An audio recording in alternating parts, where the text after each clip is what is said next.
Cleveland Clinic, Florida provides individualized treatment plans for excellent outcomes of health problems ranging from the most common to the most complex, even in cases considered untreatable by others. Cleveland Clinic, Florida. Every life deserves world-class care.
Here we go, y'all. It is Friday. Welcome to the KVJ After the Show podcast. Oh, yeah. Bam, bam, bam, bam, bam, bam, bam, bam. Yeah. Get ready for a big old weekend. Wild Pants Party tonight. Gardens Mall. Going to be doing that action.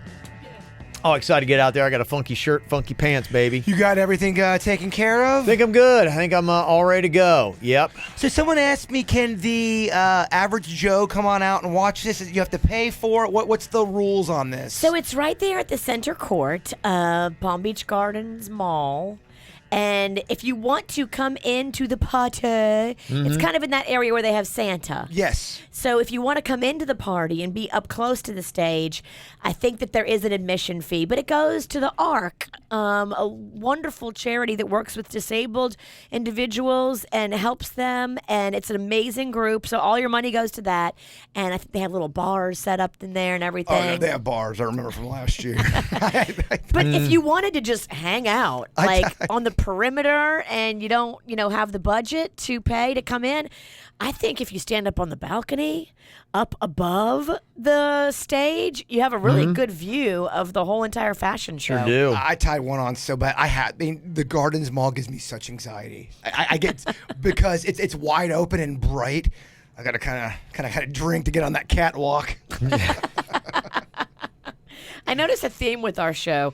We're drinking a lot at our events. Yeah, I know. Someone emailed me about that the other day. You talk about drinking too much, and I just said, dude, I know. Not going to fight it. Oh, I'm not going to fight. You're Also not going to apologize. No, I am what I am, Virginia. Let me see here some questions we got today. State Girl's got a few. Oh, okay. She said, Virginia, does Magnolia still get upset when you drink? Yes. If I am drinking and she's around, she does not like it. She protests differently depending on how much fun she's having. Okay. So if she's having a miserable time and I'm having a cocktail, Yeah. she gonna make it known. It's a great tactic on her end, though. I'm not going to lie. But like at Bamboozle, she was having a blast. I was having a blast. I had a few beers, no problem. Okay. And then her daddy came and got her, and she left before, the main part of the evening. So she was gone before all the real power drinking started. She really is a sweet kid. I mean, I She really is. enjoy Yeah. Magnolia. She is, and she has the best of intentions. She just doesn't want to see her mom fall apart. Yeah, I mean, so does our coworkers, too. We don't see it fall apart. You got a lot of balls. No, you're right. In fact, nobody can call anybody out in this room. We all should just shut the fuck up. She also says, Kevin, have you gotten laid in the year 2017? I don't know. It's You don't know. October. I know. Yeah. I haven't really kept track. Probably earlier, but yeah, it's been a while. So if you haven't kept track, you probably know. It's before the summer. Yeah. I'd say so. Definitely. I think you would remember. Gotta get back on track with that. Yeah. And here's the thing, because, a big part of it is, one, the schedule is not conducive. Don't see Kim a lot. When I do, we got Cannon that's just like attached to the hip, and it's hard to shake that kid, man. He's always all up on us.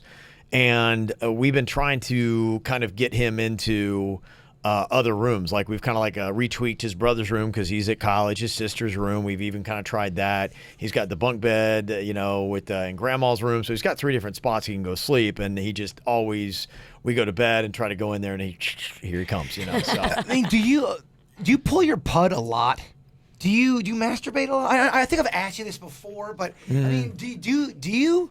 Yeah, I mean, I do. You do a good bit. Part of it too, I do it now. It's so freaking awful. I do it because I've read stories about the health benefits, and guys who don't, do it frequently and don't get out that baby batter, it creates ass cancer. So you're doing it for health reasons? I know. That's fucking terrible. I realized that the other day when I was pulling my pud out of obligation.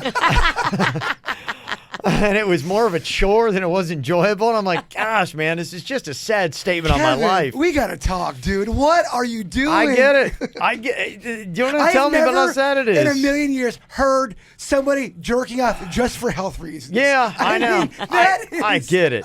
I had a moment with myself. I said, gosh, this is sad, Kev. Dude. This is not where I saw things going. Yeah, but it's where it is.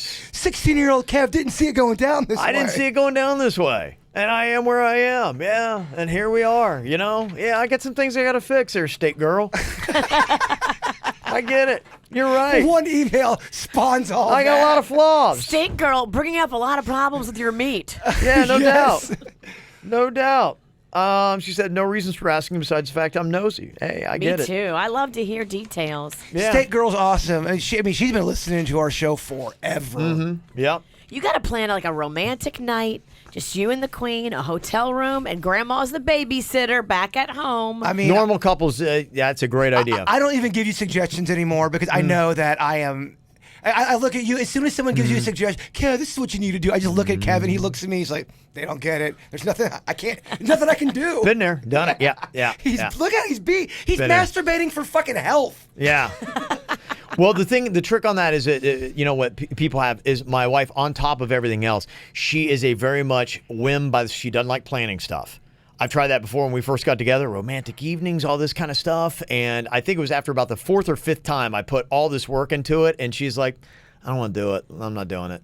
And I'm just like, but I did all this, you know, she's like, How long did it take you to pick up your spirit that it was so crushed? I was crushed first time, completely destroyed, and then each time it got less and less, and then I got to the point where it's like you can't do it. I mean, our romantic evenings, when they happen, they have to be very spontaneous, but the trick is in the moment you have to say, I've got a moment now and I've got her in the mood, and you got to act on it. You can't pre-plan it to be like, I'm gonna have this ready and then we're gonna go here and then that's gonna happen and then dinner and roses and blah. That's not gonna work. That ain't the plan. It just, and trust me, I've done it time and time again to failure. I know. I You get it. You got to say them. And my wife's not like a flower kind of girl. She grew up hard. Like, you know, The mean streets grew of up like Chicago. Pink. yes, she's like Pink. You probably don't whip out flowers as Pink and be like, here, Pink. She'd be like, get that out of my face, you know. So it's like She's from the mean streets of Chi-Town, is she not? she's from Joliet, even meaner. Okay. Yeah, bad part of Joliet. The other So- side, on the other side from Chicago, the scarier side. The Yes. scarier side, the prison town, yeah. So yeah, she's from rugged streets. So yeah, you know, you got to figure out how to work it. The sentiments are just different, you know, and so that's why I hate to ever like brush off people's great romantic advice. Oh, I because hear you're you. like, yeah, it's like no, I appreciate it. And for a normal girl, absolutely, this is a great plan. You You just have. know your situation better than anybody. Kind of like when you say you're out in public and someone's saying something that would seem benign, but you know that if this person keeps talking, it might send her off. I know or- her so well. Yeah, I know her probably better than she knows herself. I have people in my life where you would like that would never set them off, but I can hear someone starting to go down that road on whatever it is. I'm like, I hope this person shuts the fuck up because something weird's about to happen. But only I would know that in that unique situation. Yeah, absolutely. I get it, but I don't get it. So I know different ways, weirder ways that, you know, help push her buttons and what gets her, you know, there and in a good mood and things like that. When Panda puts the moves on you, when it's like, all right, I want to get laid, would you say majority of the time you give in? Yeah, I mean, if he's done the work, sure. But women are curious beasts. I mean, some, like the queen, more curious than others. I'll tell you what I want. And if you do it, then Sex all you're day getting long. laid. A lot. So With passion, probably. you know what I need. Now, it's just a matter of can you and will you do it? Interesting. So that's it. I like talking to you married people. I like to see what's going on in your brain. Sadness. Stay single. Sadness and regret. I said that one guy called into the show, and he was married. He was just going off and off, and I was like, "You married fucks always sound so miserable." Oh, it's a challenge, but you know, I will say that it is fantastic. I love, you know, and maybe it's not ever fair that it always comes off so negative, but there's so many awesome things about being married. And I think Kim and I are in an awesome place. I think we're better than we probably ever been, you know, as far as a relationship. And I know everybody, to them, it's like going, oh, your sex life is off, that your relationship must be a disaster. And it's not true. I think that we're just in a place, there are other things of value that it's like going, okay, sex isn't what it was. Man, when you're 25, sex is everything. Because to me, the thing, that would be so appealing for marriage for me is to settle down with somebody who truly has your back. Yeah. Someone you can go to and say what's on your mind. They're not going to, they're not going to fucking bite your head off. And I know that's going to happen sometimes, but when you go to bed at night, they've got your back and you've got theirs, and that's never going to break. Yeah. To me, that is would be the best part about marriage. I just know some people that don't have that. It just requires work, and both people have to have that philosophy. Agreed. And both people have to do the work. And I think that's the problem. That's the problem. People go through different phases in their life where they're up and they're down, and they take it out on their partner, and they're happy, and then they're sad, and then they take it out on their partner. And you really do have to protect your relationship and put it first and do the work. It never stops being a working situation. You always have to pretend like you're still dating. And I think you just nailed it too when you said both philosophies have to kind of match. If it's like when you say, when someone calls in and says, my man won't go to therapy, I want to go to therapy, I want to work on it, but he won't do it, you're not on the same page. Huge problem. Two different philosophies. Yeah.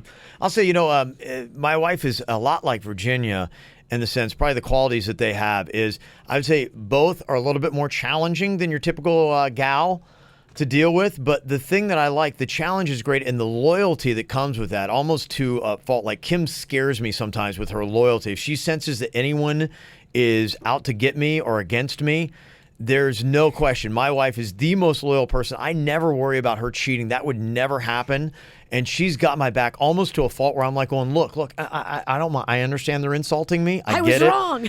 I get it. You don't have to kill them. That's not what I want. Is loyalty part of that love language thing? Because I think that would be number one for my love language. Someone that the loyalty and having the back. I mean, I get you're attracted in the sex and all that. Everybody's got different things, and I think for me, I've seen relationships where you have some people that are maybe easier going, but you may have a person that's a little bit more wishy-washy and may not be as loyal, and they could easily walk away from the relationship. My wife, man, you got to put your head down. It's like walking through a fucking blizzard. But I tell you what, the challenge of it, it's ride or die, man. She is always there by your side, and if you were marching off a cliff, she would march off the cliff with you. Yeah, I mean, I think loyalty is a sexy quality. Yeah, there's none of that like I ever worry about her being wishy-washy to that respect. Yeah, wishy-washy on making plans, yes, but on commitment to me, our family, and things like that, no chance, man. She's diehard, and Virginia's very much the same way. Yeah, for sure. So, it'd be nice to be able to get away from that, but I can't. So when you come to work, you have to deal with this I got to deal with it You again. are on team crazy. Yeah, you are. I got to Like it or I like to not. go home, get a break now. And if you're looking for any kind of sanity from this end of the table, I can't get away from I mean, it, I'm fucking insane too. Yeah, I can't. There's no place ever. That's the one thing. Your peace really comes from Denny's and Suits. It is, yeah. It's the only time I feel bliss. I go in there and it's just relaxing. No, like, that's a pot. yeah. That's what you're feeling. You know what? Then I love it. Whatever that is, I love it. Let me see here. Chris from Easton, PA said, hey, listen to the show every day. I wonder what Kevin, Virginia, Jason, and Denny's would do for a job. They didn't do this. What would you guys see yourself doing? I think we've in different forms answered this, but one we hit every now and then when people miss out on it. For me, like right now, if the radio thing ended, I would probably parlay it into something that I'd be able to use, what skills I have, relationships, contacts, things like that, knowing marketing and things along those lines would probably wind up being in that. But if I started all over again and bam, you hit the reset button and I'm 22 years old and what the heck am I going to do? Man, I don't know. That's a great question. Exactly what that would be. What do you think you would be doing, Jay Bird? Any other differences? I mean, probably not. If we were to get fired, I would really try to just stay in radio or podcasting. I love to talk. I like to be creative, whatever. If you started at 22, would you go down the same path or would it be a different path you go down? Well, I mean, I kind of did because I was going to broadcasting school and I went to school for communications. I wanted to get in it, and then I realized that because I was still in that baseball world, and right when I got to be about 23, 24, I'm like, do I want to be in baseball? Do I want to do broadcasting? I wasn't sure if I want to do TV, and then I realized TV is not cool for me for broadcasting. I want to be able to have opinions and be able to do something fun and goofy. The news shit I would just die if I was involved with the news. That would not be your bag. No, not at all. So something like that. I mean, I love doing video stuff. Anything where I could be paid to be creative is something I would go down. Yeah. Okay. What about you, Virginia?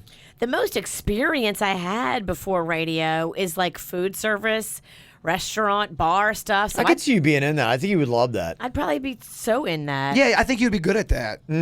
I think I would now, if I could go back with the knowledge I have and perspective, I could like to do a variety of things. You know, that would be the one thing that I've really kind of chewed into here, just reading over the last 6 months. And that is, in a sense, people, you know, when I got into the game, I thought, okay, what's my career path? Where am I going to be for the next 40 years of my life? What am I going to be doing? And I think I probably would have looked at it differently and said, I'd like to do this for 5 to 10 years, do that for 5 to 10 years, do that for 5 to 10 years, and just find ways to, you know, make a certain level of income so that I can have a life, but also do things like this is kind of cool and this is relaxed. And then when I really kind of get burnt out on it, it doesn't feel like a job yet, going, you know what, I'm going to be able to easily parlay into this. I can dig it. I love that philosophy. There's one thing I would like to do, and I would not be good at it, but there's something in me that really wants to try it for at least 6 months.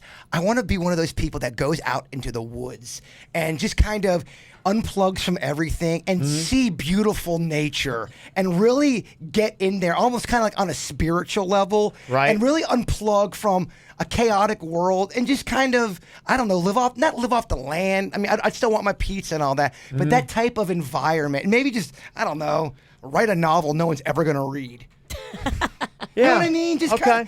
I just love that idea of being out in nature. Yeah. I feel like a lot of times we don't go out in nature, and I also feel like, especially in modern day, we don't take nature seriously. I think nature's always constantly giving us answers, and we don't fucking look because we're too busy texting. Ah, got you. Yeah. But I'd be terrible at it. I think I'd like to run a tiki bar in the Keys. Okay, I get That'd it. be fun. Yeah. They say like a lot of really wealthy people, what they do is they have a bunch of different things. Yeah. They have multiple revenue streams and sources. Yeah. So it's not just like how we grew up thinking, oh, I got to find my career path and then I got to full speed ahead march on it and then one day I'll retire from that job. Like, I don't think it should be like that. I think we have to diversify. You're right. And do a little bit of this, a little bit of that. Maybe that's the See what secret hits. too. Maybe that really is the secret, is to try to do a bunch of different things. Yeah, I think so. I mean, you know, you look at the people that are big and influential, and, you know, I just had been on the Richard Branson kick and looking at him. I mean, that was a guy that started, you know, in music, did a music company, then did airlines. He does like, you know, a whole bunch of other different, but he's got a whole bunch of different interests. And I think that's valuable because I think you can kind of get in a rut doing the same thing. And, you know, that's probably the biggest challenge for me doing radio is kind of remotivating yourself, you know, as you kind of like keep doing it, because it's a grinder, man. Every single day when you do a show on Tuesday, like going, I got to do Wednesday. And then when you fire up for the whole week, it's like, got to keep doing it. And it does. It will burn you out. And I think being able to shift into something else, like I noticed when we were out for the 3 months, man, I came back with so much fire and so ready to go. I remember. I was completely refreshed, and I had like 2 years worth of ideas, and it was great. But then, you know, after 2 years, it's like, you know, not that you ever wish getting fired, but it'd be nice to be able to take, you know, like what Ellen gets every summer, you know? Right. She gets the summer off and they run reruns. And I'm like, it would be so awesome to be in that kind of situation where you'd be able to say, hey, let me step back for 3 months and go try something else and do something else and get new perspective and come back with a new fire. Well, in the entertainment field, radio is really the only thing that it's every single day you have to come up with new shit. SNL, all those other TV shows. They take summer breaks, off. Yeah. man. I mean, it's the one it's a constant thing. And they've got writers and a big group of people that get to write. We've got a very small group, and we got to keep doing the same thing. And so that, we for can't me, write. and radio is the biggest challenge. Can't read either. Yes. Man, ever since you brought up Richard Branson, I see that son of a bitch everywhere. I swear, he was under my bed the other night. He has been everywhere. Well, in all fairness, he does have a new book out, and so Okay. so that's why he's kind of everywhere. So he's telling a lot of different stories. He's top of mind on purpose. Got ya. Selling books. So that's why you're seeing him more than ever. That's why he was doing that podcast that I was talking about. But I do want to get his books and read them now, because I found him to be a very fascinating person. Just even he was talking about, you know, negotiation, which is something that I've never really done, and am envious of skill that people have. to do. And some people will go in there and be like, oh, I got to have something over on him, or I play hardcore, I got a poker face, or I do this or that. And his whole thing is like, look, I think a great negotiation is both sides walk away happy and they feel like, okay, I got a fair deal. And he said, that's all I want to do. Look, you have to look at them and say, hey, I want to be fair to you. And I want to have a good partnership. And he said, a lot of my partnerships, I started with people 25, 30 years ago, and they liked me. And that helped me get ahead in the business. He talked about, with Virgin Airlines. He had called up a guy and he said, hey, can I get a used Boeing 747? And the guy was like, hey, you're going to be a competitor for British Airways, and we like that. I like you, and I like that you're going to be a competitor for them and kind of break up the monopoly they had going on. So he kind of helped him out and got him a good deal and on other things. And so they've, had a friendship. And it just goes to show you that a lot of times it really is. It's that connection, having that in with somebody. And a good negotiation is to have somebody where that's all I've ever wanted. And we've had situations with our negotiations, sometimes people that have handled them in the past and things where it felt like it was just too contentious and awful. There was almost just, and I understand you got to stand your ground and say, well, look, hey, let me see it. But there's a way to do it. And his art form was, you can negotiate without yelling, without being mean, or having somebody feel like you're screwing them over. You just say, look at it from my perspective. And I think what you just said, I think a lot of people think that's how you're supposed to go in there. No, I'm going to be rough and I'm going to be tough. And I think that's a learning process. Mm-hmm. And when it comes to people like Richard Branson or Tony Robbins, I know when people listen to them, they're like, oh, this is a bunch of horse shit. There's something to learn with all of them. I get great stuff from those guys. I do too. Mm-hmm. But there might be something like Wayne Dyer. I always talk about Wayne Dyer. I liked 75% of the stuff he would talk about. 25%, I'm like, I'm not feeling that. You take what works for you. Absolutely, yeah. It's not everything. It's not that you change your whole life on it. Let me see here. Chris had another suggestion for sudden death. He said, it seems like Bird loses most weeks, and I think the process needs to be shaken up so we can see other people, like Virginia, get punished. How about when somebody loses, they're out of the pool the following week, so we don't see the same person get punished over and over? I don't know. I don't like that. I don't like that either, because that just adds to the whole, oh my gosh, he drew a 2 3 weeks in a row. But I will say, some shady shit's going down. You pick your own card. I don't know. I feel like when after Kevin gets it, he hands Denny's a stack of 2s. That's what you'll see. I slide in. Where do you I find pick my card first. It's pretty much of 2s? Yeah. You just got nothing but 2s in there. There's 52 2s. It's not what I'm taking out of the pile. It's what I'm putting back in. All these 2s. A couple programming notes. We talked about the Robert the Doll show yesterday, and Miguel from Ocala had said, yeah, we went to Key West. Didn't even realize that we were at the museum where Robert the Doll is. And by the way, the museum itself is just very creepy.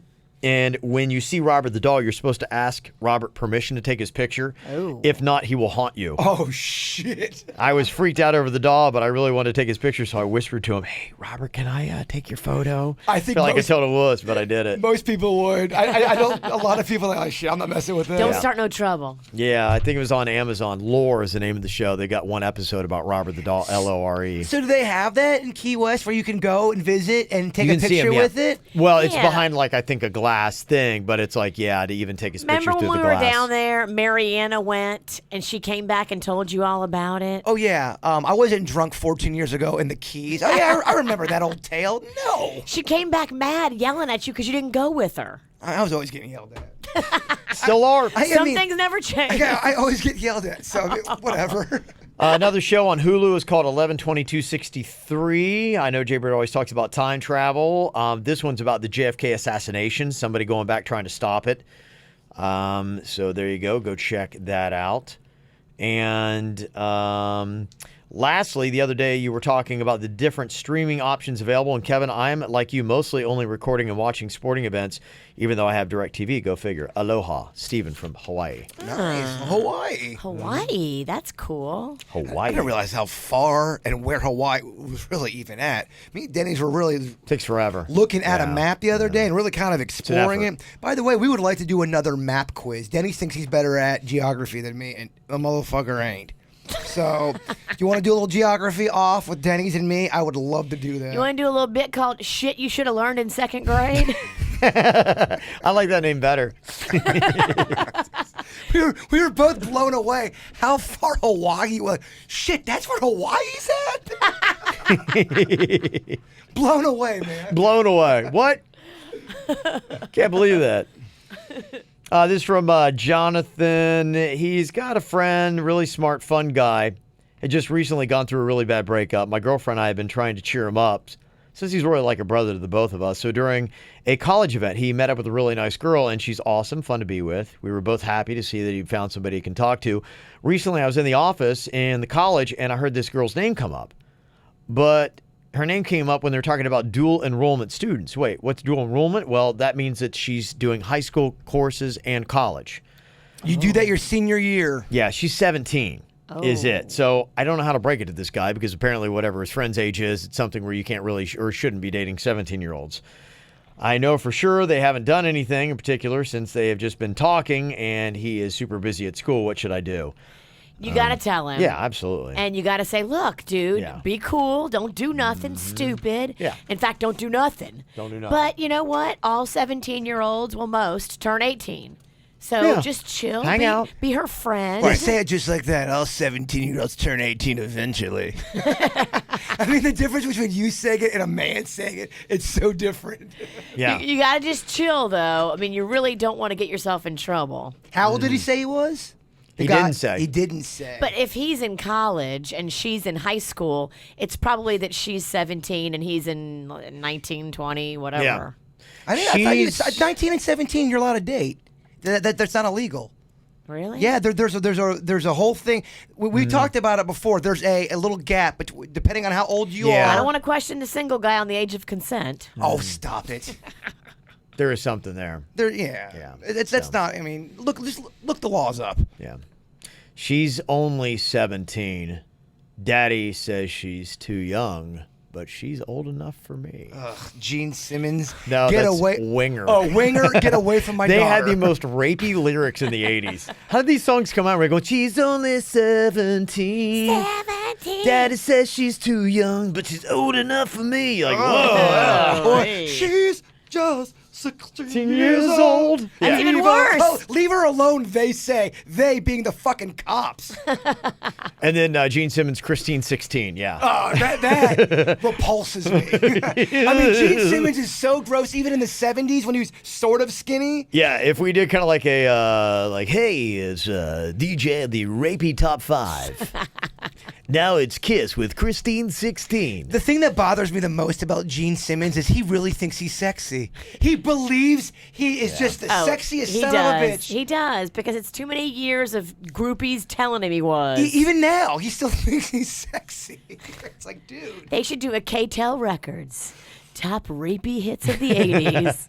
Some rapey shit. There is, and it's all, I don't know what, and it just bounced off people. They were just like, yeah, It's whatever. no big deal. Not a big deal at all. Like the comedian we talked with yesterday. Oh, it was the 80s. It was the 80s, that you're was right. the excuse. It was the decade of teen rape. We didn't really kind of notice or care. Like, nobody knew that Boy George was gay. Nobody knew George Michael was gay. Like, we just didn't notice stuff, I think. Didn't get it. We yeah. didn't notice these songs were weird, and now we feel weird about them. Oh my gosh! Now they're like- so alarming. Like, how did this?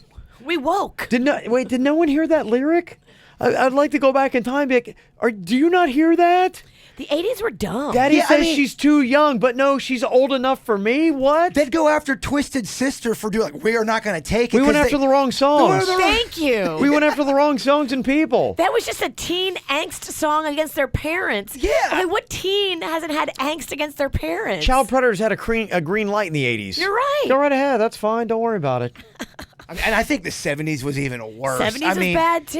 70s, they had Quaaludes, and I mean, they don't even Gosh. make Quaaludes anymore. They're so figgity fucked. We just didn't know It's what unreal. was going on around us. I think we were just dumb. So what are we doing now in society that in 30 years they're going to come back and be going, hello, 2017, what are you guys doing?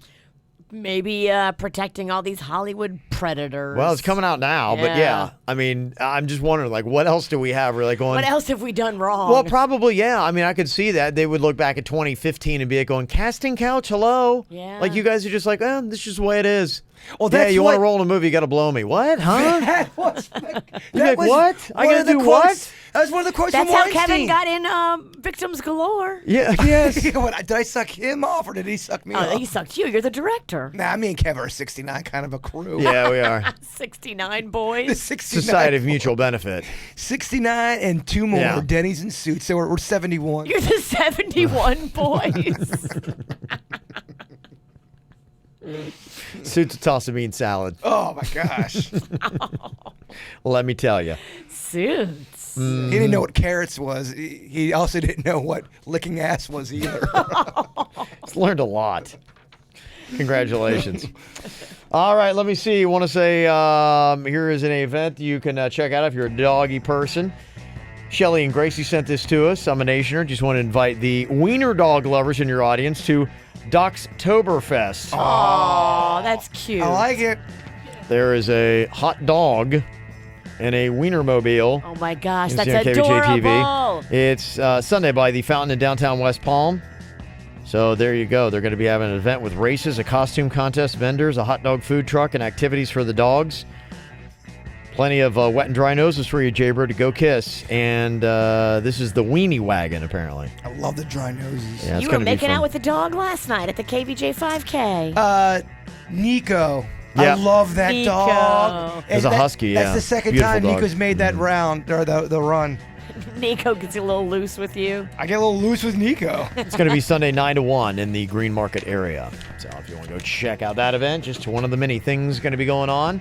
Tonight, Wild Pants Party. Going to be there and on the stage, 6:30, somewhere around there, I believe. So come on out, have a drink, and watch Jaybird have a panic attack. I mean, how could you beat your Friday night? Oh, no, I won't be having a panic attack. I'll just probably be removed from the mall for being too drunk. He said he's going to get to the end of the runway and do something real vulgar. No, I was... He was kidding. It was but I encouraged that kind of behavior. It was an off-the-mic joke that I don't want to say on the mic. It was awesome. Can't wait to hear I was about like, that. Oh, that's never been done. Let's go with that. All right, you guys have a great weekend. We'll talk to you on Monday. Goodbye. Cleveland Clinic, Florida provides individualized treatment plans for excellent outcomes of health problems, ranging from the most common to the most complex, even in cases considered untreatable by others. Cleveland Clinic, Florida. Every life deserves world-class care.